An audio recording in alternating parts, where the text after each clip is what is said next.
अब सावधान होकर के चंद्रवंश का श्रवण करें।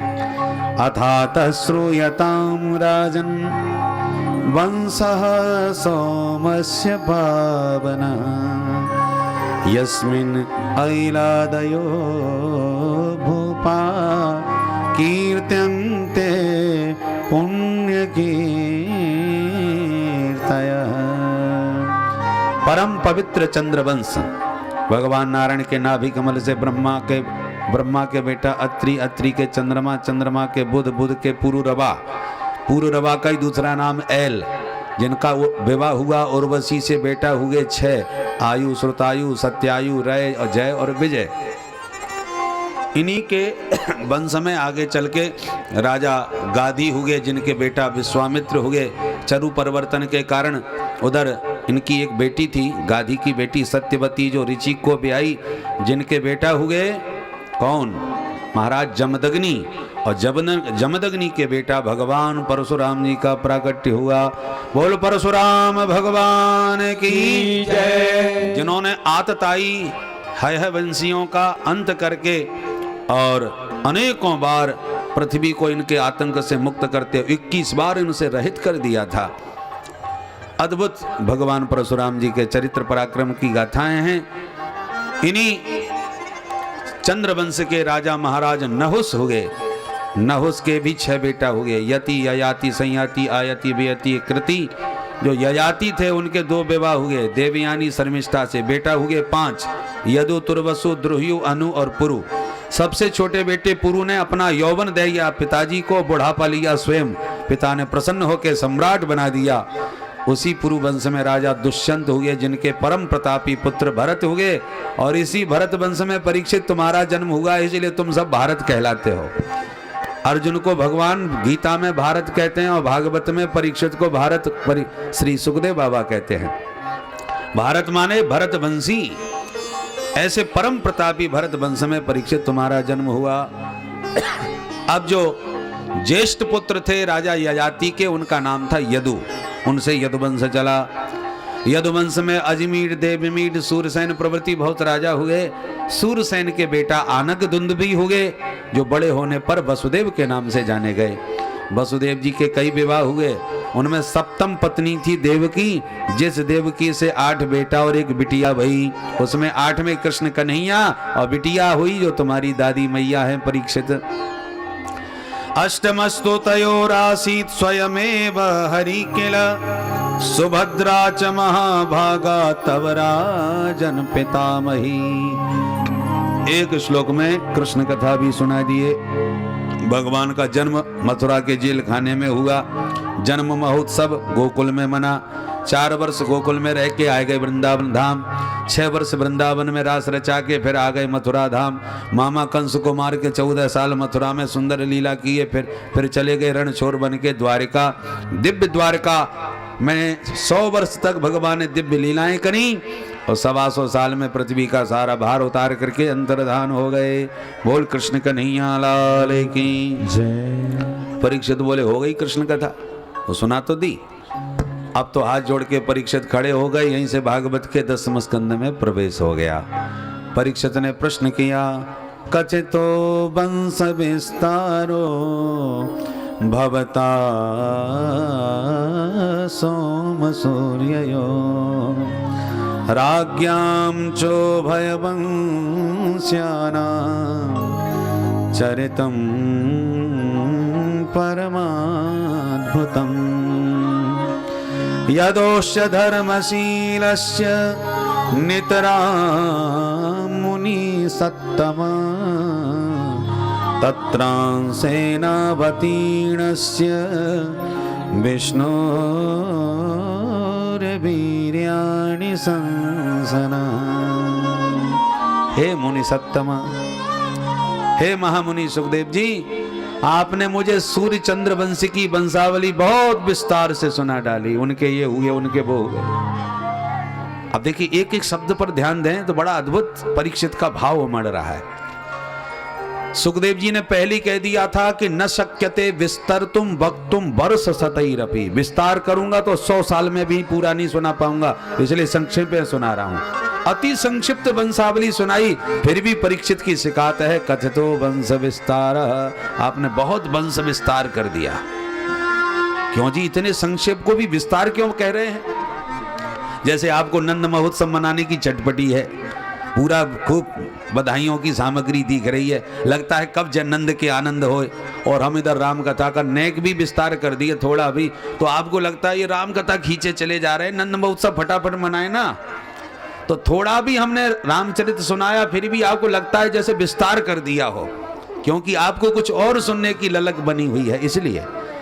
उसी प्रकार कृष्ण कथामृत पान करने के लिए परीक्षित इतने उतावले हैं कि संक्षिप्त वंशावली भी उन्हें विस्तृत दिखाई पड़ रही है, इसलिए कहते हैं कथितो वंश विस्तारो। दूसरी बात, सूर्यवंश पहले सुनाया, चंद्रवंश बाद में सुनाया है, पर सुखदेव जी श्री परीक्षित क्या कहते हैं, भवता सोम सूर्ययो, जबकि कहना चाहिए भवता सूर्य सोमयो। सूर्य पहले चंद्रवंश में, पर परीक्षित के मुंह से सोम पहले निकल रहा है, सूर्य बाद में। भवता सोम सूर्ययो, क्यों? बोले चंद्रवंश में चित्त ऐसा चिपका हुआ है परीक्षित का, क्यों? चंद्रवंश में मेरे कृष्णचंद्र प्रकट होने वाले हैं, उनका चरित्र में सुनने के लिए अत्यंत लालायित हूं, आतुर हूं, इसलिए सोम का, जिसका मन में चित्त आकर्षण जिसमें ज्यादा होता है ना, उसका नाम बार बार वाणी से निकलता है, इसलिए सोम नाम पहले ले रहे हैं। परम धर्मशील यदुवंश में मेरे प्रभु का प्राकट्य कैसे हुआ महाराज, जरा मुझे विस्तार से वह चरित्र सुनाइए। क्यों सुनना चाहते हो? बोले महाराज भवरोग की बड़ी मीठी दवा है कृष्ण कथा, होम्योपैथिक दवा है, कड़वी नहीं है जो कि काढ़ा है जो गटकना मुश्किल हो जाए, एलोपैथिक भी नहीं है कि कोई दवा रिएक्शन न कर जाए, ये होम्योपैथिक दवा है, 2-2 गोली 2-2 घंटे में चूसते जाओ, मुंह भी मीठा हो जाए, बीमारी भी जड़ से मिट जाए। तो आपको बीमारी कौन सी है? अरे भवरोग सबसे खतरनाक रोग होता है सरकार, जन्म जन्मांतर से यही तो भटका रहा है, और इस भवाटवी की भयंकर व्याधि से बचने के लिए कृष्ण कथामृत होम्योपैथिक मीठी दवा है। निवृत्त तरसैरुपगीयमानात् भवौ सदा श्रोत्र मनोभिरामात् कौत्तम श्लोक गुणानुवादात् पुमान विरज्येत बिना पशुघ्ना भवौ सदा श्रोत्र मनोभिरामात्। सुनने में परम मधुर है, क्योंकि मधुराधिपते अखिलम मधुरम, माधुर्य मूर्ति माधव की मधुर कथा है, इसलिए इस मीठी मीठी दवा को पिलाओ ताकि भव व्याधि हम सबकी मिट जाए। अच्छा भवरोग तो ठीक हो जाएगा, पर कृष्ण कथामृत ही क्यों पीना चाहते हो? दवा तो और भी है मेरे पास जो मीठी भी है। बोले महाराज वो बात ऐसी है, मेरे पितामह पांडवों को कौरवों की विशाल सेना के समुद्र से उन्होंने ही पार लगाया था ना, इसलिए मेरा उनसे नाता बड़ा निकटता का है। कौरव सैन्य सागर सामान्य नहीं है, समुद्र में मछलियां होती हैं, तिमी तिमिंगल तिमिंगल। तो कौरवों की सेना के मत्स्य कौन है? पितामह भीष्म, द्रोणाचार्य, कृपाचार्य, ये तिमी तिमिंगल मत्स्य हैं। ऐसे समुद्र को कोई पार करने में असमर्थ है, कोई भी पार नहीं कर सकता, परंतु मेरे पितामहों को अपनी कृपा की नौका में बैठा करके इस कौरव सैन्य सागर को ऐसे पार करा दिया प्रभु ने, जैसे बछड़े के पैर के गड्ढे को कोई आराम से पार करके चला जाता है। पितामहा में समरे मरंजयी देवव्रताद्या स्थिरतैः स्तिमिंगलैः दुरत्ययं कौरव सैन्य सागरं कृत्वा तरन् वत्स पदं स्मयत्प्लवा। इसलिए उन गोविंद की कथा में कृपणता बिल्कुल न कीजिएगा, विस्तार से मुझे सुनाइए। अरे परीक्षित ये तो तुम्हारे दादाजी का संबंध है, तुम अपनी बात करो, तुम्हारा उनसे क्या नाता है? बोले सरकार जिस माँ के पेट में मैं था उसी माँ के पेट में माधव भी आए थे, तो मेरे सहोदर भी हो गए, तुम्हारी माँ के पेट में वो क्यों आए? अरे सरकार मैं तो मर ही चुका था द्रोणी के ब्रह्मास्त्र से, द्रोण्यस्य विप्लोष्टमेदं मदंगम संतान बीजम कुरु पांडवानां जुगोपकुक्षिं गत आतचक्रो मातुश्च मेयः शरणं गताया। अश्वत्थामा ने ब्रह्मास्त्र से मुझे मारने का प्रयास किया, मेरी माँ उनकी शरण में गई तो गोविंद तुरंत मेरी माँ के गर्भगत होकर मुझ परीक्षित की रक्षा करी। मैंने जगत को बाद में देखा, जगदीश्वर जगन्नाथ श्री कृष्ण को पहले मैंने देखा है, इसलिए वो मेरे चित्त में जन्म लेने के पहले से ही चढ़े हुए हैं। अतः उनकी कथा में कृपणता किंचित भी न कीजिए, विस्तार से मुझे वह कृष्ण कथा अमृत पान कराई। मैं जानना चाहता हूं मां शब्द में कितनी ममता होती है। फिर भगवान के मामा कंस को भगवान ने क्यों मार दिया है? देवकी नंदन श्री बलराम जी रोहिणी नंदन कैसे बन गए? बहुत सारी जिज्ञासा मेरे चित्त में है, इसलिए विस्तार से कृष्ण कथा अमृत पीना चाहता हूं। सुखदेव जी बोले तो 4 दिन हो गए कथा सुनते सुनते, कथा सुनने से पेट नहीं भरेगा, कुछ बाल भोग कर लो, कुछ खा पी करके बैठो, फिर कथा सुनाता हूं। कृष्ण कथा तो बहुत विस्तृत है। सुखदेव जी कहते महाराज भूख प्यास की तो आप बिल्कुल चिंता मत करो। क्यों? क्या खा के बैठे हो? बोले खाया कुछ नहीं है, थोड़ा आप जो पिला रहे हो इतना मीठा सुस्वाद अमृत है, इसको पीने के बाद न भूख लगती है न प्यास लगती है। नई साथ दुस्साह क्षुनुमाम त्यक्तो दमपि बाधते पिबंतम त्वन्मुखाम्भोजक्षुतम हरि कथामृतम। आपके मुखारविंद से जो हरि कथामृत की दिव्य बरसात हो रही है, इसको पीने के बाद अद्यमाम क्षुधा न बाधते, न भूख लगती है न प्यास लगती है।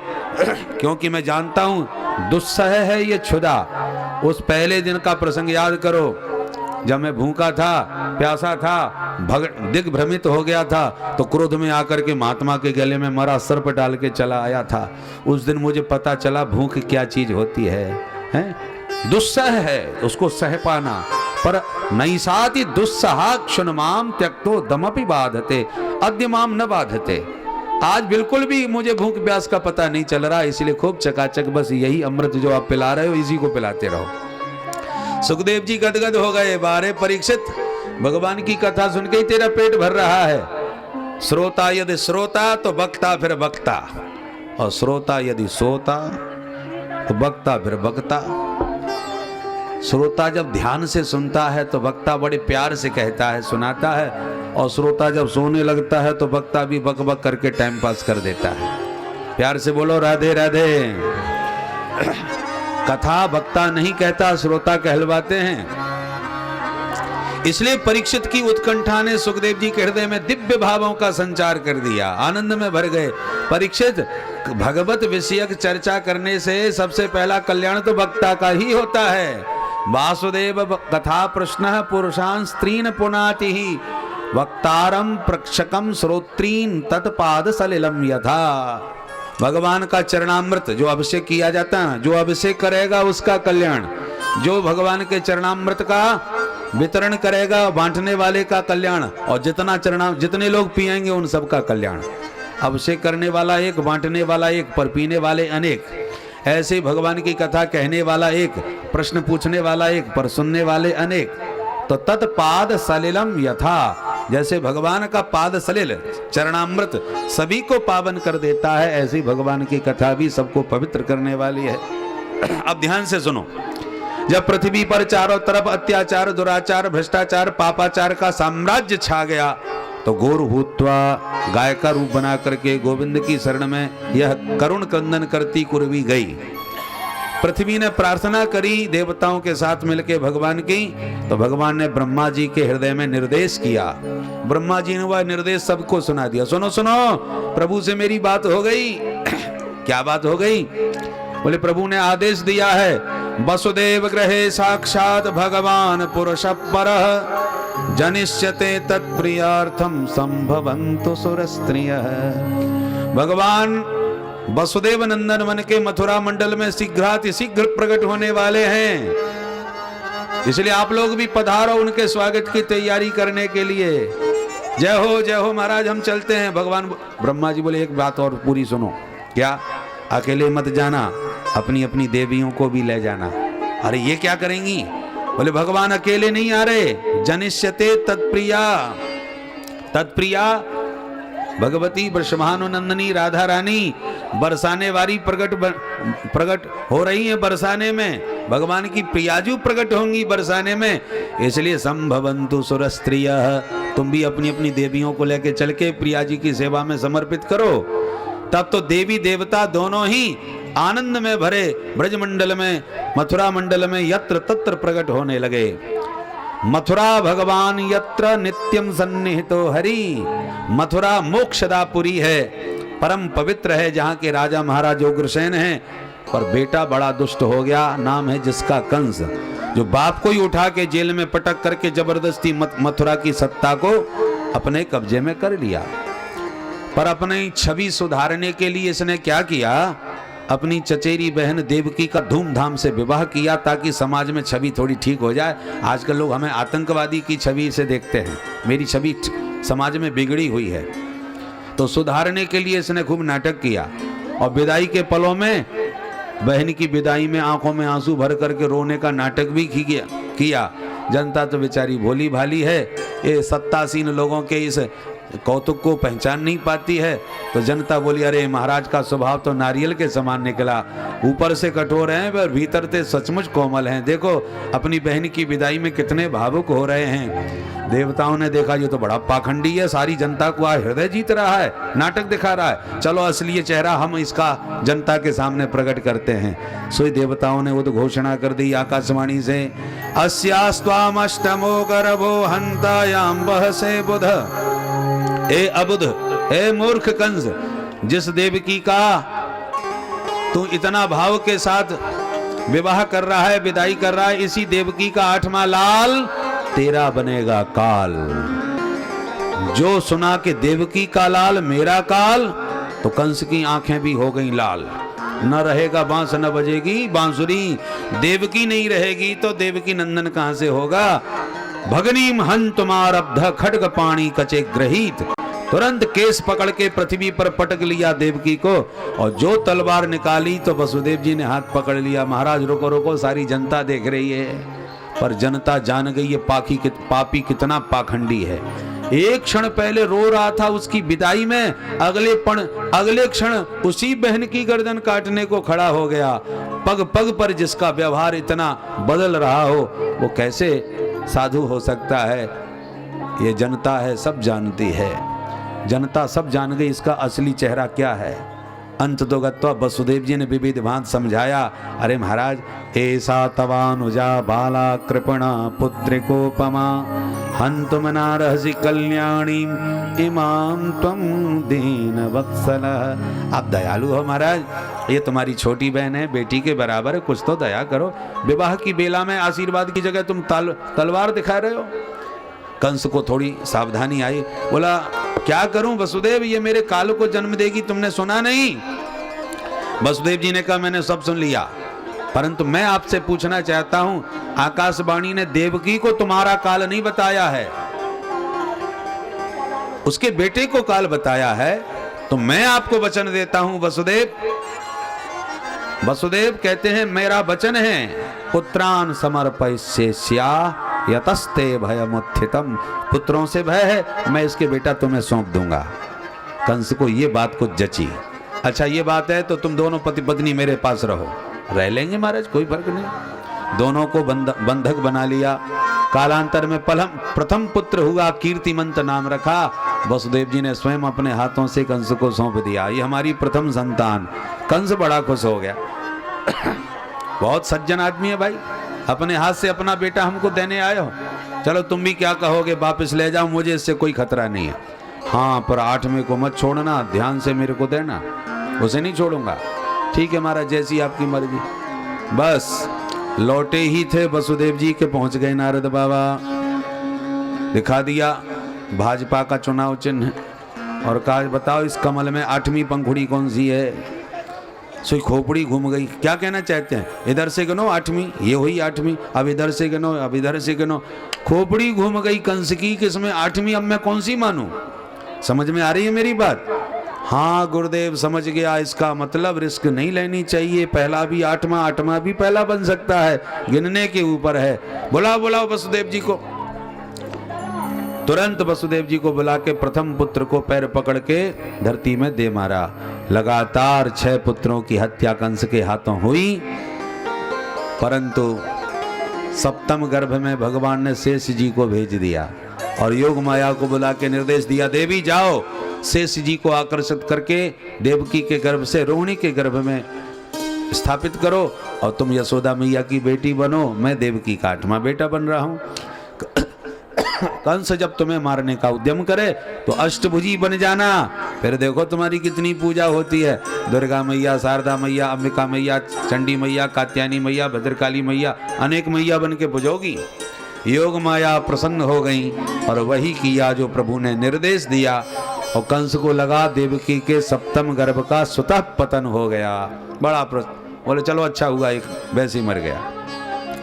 अब अष्टम गर्भ में प्रभु पधारे तो देवकी मां का मुख कमल ऐसा दैदीप्यमान हो गया कि कारागृह का अंधकार ही दूर होने लग गया। पर मां देवकी के मुख कमल की कांति उसी प्रकार कैद है परीक्षित, जिस प्रकार ज्ञान खल की विद्या उसके भीतर कैद रहती है। ज्ञान खल मतलब समझे, जो प्रकांड विद्वान है पर अपनी विद्या किसी को बताता नहीं है, ऐसा विद्वान ज्ञान खल कहलाता है। उसी के भीतर सरस्वती बिचारी कैद बनी रहती है, क्योंकि उसका प्रकाश बाहर नहीं हो पाता। उसी प्रकार भोजेंद्र के निशिखई वरुद्धा सरस्वती ज्ञान खले यथा सती। मां सरस्वती जैसे ज्ञान खल के भीतर कैद है, ऐसी कंस के कारागृह में मां देवकी कैद है। देवताओं को पता चला तो सभी ने आके दिव्य स्वागत किया भगवान का।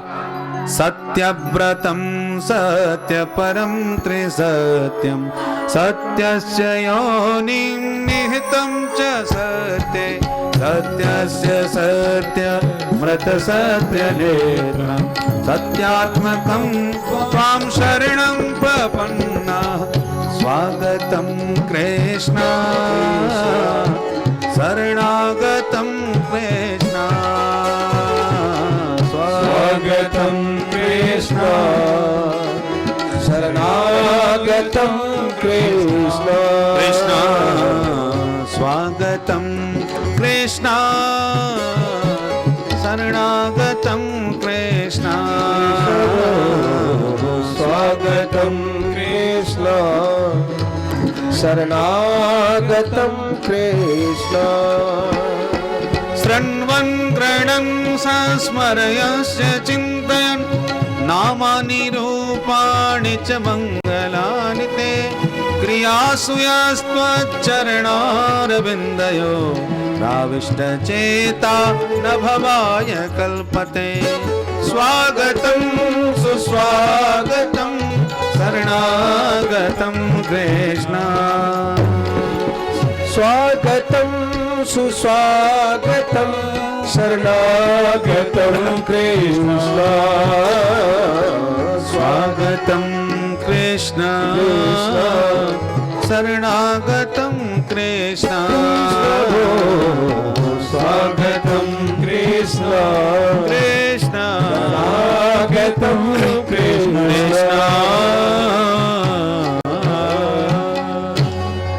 दिव्य स्वागत किया देवताओं ने, इसको कहते हैं गर्भस्तुति।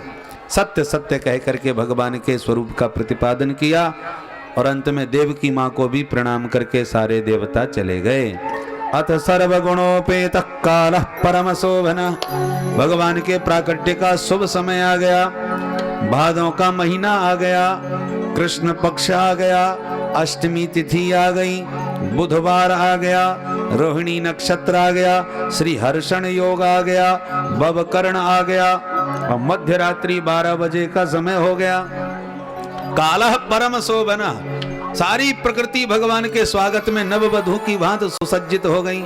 भादों के महीने में भी नदियों का जल निर्मल हो गया। अर्धरात्रि 12 बजे भी सरोवर में सरसिज विकसित होकर के गोविंद का स्वागत करने लगे। जबकि रात में कमल नहीं खिलता, पर गोविंद के स्वागत में खिले हुए स्वागत कर रहे। अष्टमी तिथि है फिर भी चंद्रमा पूर्णिमा की तरह दैदीप्यमान हो रहे हैं आह्लाद में। क्यों? राम अवतार में चंद्रमा बहुत रोए थे बेचारे, क्योंकि सूर्य भगवान इतने प्रसन्न हो गए तो 1 महीने तक राघव का मुख कमल निहारते रहे, चंद्रमा रोते रहे। भगवान बोले क्यों रो रहे हो चंद्रदेव? बोले हमारा दुर्भाग्य पर रो रहे हैं। क्या दुर्भाग्य? बोले पहले तो आप इनके वंश में आए, कोई बात नहीं, दिन के 12 बजे आए तब भी कोई बात नहीं, अब ये 1 महीने से हमें दर्शन ही नहीं होने दे रहे, अड़े खड़े हैं सामने, और जब तक खिसके नहीं तब तक हम दर्शन कैसे पावे? मास दिवस कर दिवस भामरम न जाना कोई, रथ समेत रवि था के निशा कवन विदे हो। भगवान बोले चिंता मत करो, अब की बार हम तुम्हारे वंश में जन्म लेंगे तो पूरी कसर निकाल लेना। बड़ा खुश हो गया, तो इस जन्म में तो कुछ पुरस्कार मिले। भगवान बोले हैं तो हम सूर्य वंश के राम, पर तेरा नाम सदा अपने नाम के साथ जोड़ के रखेंगे, लोग मेरे को रामचंद्र कहा करेंगे। सही चंद्रमा खुश हो गया, आनंद आ गया। महाराज ध्यान रखना अगली बार, इसलिए रात के 12 बजे भगवान चंद्र वंश में प्रकट हो रहे हैं। चंद्रमा अष्टमी तिथि में भी पूर्णिमा की तरह आह्लादित हो रहे हैं। भगवान चतुर्भुज बन के प्रकट हो गए देवकी वसुदेव जी के सन्मुख। वो लक्ष्मी नारायण भगवान की जय। तमद्भुतम बालकमं भुजेक्षणं चतुर्भुजं शंख गदायुधायुधं श्रीवत्सलक्ष्मं गलशोभिकौस्तुभं पीतांबरं सांद्रपयोध सौभगम तम अद्भुतम बालकम। ये अद्भुत बालक क्यों है? बोले संसार के बच्चों के 2 ही हाथ होते हैं, ये 4-4 हाथ वाला प्रकट हुआ है, अद्भुत तो है ही। इसलिए भी अद्भुत है कि बच्चा पैदा होते हैं तो आंख बंद रहती है, पर ये तो मुझे क्षणम कमल जैसी आंख वाला है। बच्चे पैदा होते हैं तो निर्वस्त्र नग्न होते हैं, पर ये तो पीतांबरम पीतांबर ओढ़े हुए हैं। बच्चे पैदा होते हैं तो निरायुध होते हैं, कोई चाजना भी खतरा हो, कोई पिस्तौल लेके थोड़ी पैदा होगा। परंतु ये अद्भुत बालक है जो शंख चक्र गदा पद्म में लेके आया है। शंख गदार युधायुधम, हर प्रकार से अद्भुतम बालकम। ये बालक कैसा अद्भुत बालक है? बोले बालेसु रोमेशु कानी ब्रह्मांडानी, जिसके एक एक रोम में असंख्य ब्रह्मांड विचरण करते हैं, ये वो बालक बन के सामने खड़ा है। ब्रह्मांड निकाया निर्मित माया की वसुदेव दोनों ने क्रमशः स्तुति करके दंडवत किया। और देव की माँ ने तो एक ही बात कही, जो सारे संसार को पेट में धर के सो जाता है वो मेरे पेट में कैसे आ गया, यही सोच के आश्चर्य होता है। विभर्ति सोयम मम गर्भ गोभूत अहो नरलोकस्य विडम्बनम हि तत्। भगवान बोले माँ आपने बेटे के रूप में मुझे मांगा था, मैं पहले भी बेटा बना था, फिर बेटा बन के आ रहा हूँ, ध्यान रखना मेरा। जैसी बेटा बनूं गोकुल छोड़ आना, वहां से लाली को उठा लाना, बाकी किसी से बिल्कुल ना घबराना। इतना कहा और बबूबा प्राकृत शिशु, नन्हे से शिशु बन के देवकी मैया की गोदी में प्रकट हो गए। बोल बाल कृष्ण लाल की जय। रोए गाय बिल्कुल नहीं। इत्युक्ता सित हरिस्तोषिणी भगवान आत्म माया पित्रो संपश्यद्यो सद्यो बभूव प्राकृत शिशु। नन्हे से प्रभु को तुरंत वसुदेव जी ने उठाया, सूप में सुलाया, सिर पर बैठाया, और जैसी चलने लगे हथकड़ी बेड़ी सब खुल गईं, दरवाजे भी सब खुल गए, बाहर के पहरेदार खर्राटे बजा के सोए गए। आकाश के मेघ मंडलों ने दर्शन किए, और मेघों ने जैसे ही कन्हैया की श्याम छटा का दर्शन किया, तब तो मेघों ने अपने पानी की फुहारों से प्रभु का स्वागत करना प्रारंभ कर दिया। पर जैसी मेघों ने पानी की फुहारों से भगवान का स्वागत किया, बबरस पर जन्य वो 500 कर जेता से सोन बगाद बारने बारयं पढ़ई बारी ने बारयं पढ़ई। भगवान को जैसे ही देखा कि पानी बरसात करके स्वागत कर रहे हैं तो शेषोन्वगात, शेष भगवान 1000 फन तान के छत्र बन करके पीछे पीछे अन्वगात चले जा रहे हैं। जमुना महारानी ने दिव्य अपना हृदय चीर के भगवान का स्वागत किया और रास्ता दिया।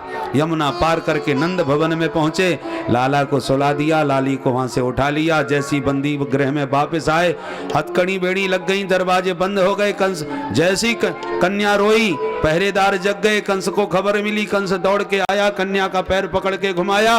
अष्टभुजी बन के देवी प्रकट होके बोली, किम मया हतया मंद जाता खल तवांत कृत।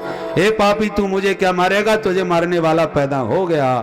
तुरंत कंस कांप गया, बहन जी कहां पैदा हो गया, नाम तो बता दो। कन्या बोली, पूरी जन्मपत्री नहीं बताऊंगी, यत्र क्वबा, तेरे आसपास ही अपने आप ढूंढते रहना। कह के देवी गायब।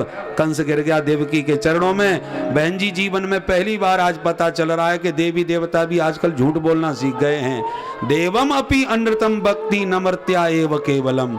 मुझे माफ करना, इन देवी देवताओं के चक्कर में मैंने तेरे साथ बहुत अन्याय किया। बहन, देवकी वसुदेव को मुक्त करके कंस चला गया। जो कंस मथुरा में कर रहा है करने दो। अब नंद भवन में क्या हो रहा है, वो नंद भवन की चर्चा बाद में करेंगे हम लोग।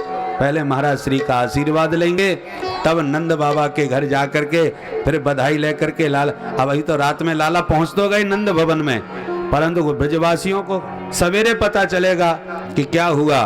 तो सवेरे क्या हुआ वो हम सवेरे ही बताएंगे, बाद में, माने सवेरे का मतलब थोड़ी देर बाद। हम पहले महाराज श्री का आशीर्वाद लेकर के उनके दिव्य वचनों से अपने आप को कृतार्थ करें। उसके बाद में हम लोग सब गोपी ग्वाला बन करके लाला के जन्म का दिव्य महोत्सव मनाएंगे। बोल वृंदावन बिहारी लाल की भक्त वत्सल भगवान की जय। जय जय श्री राधे।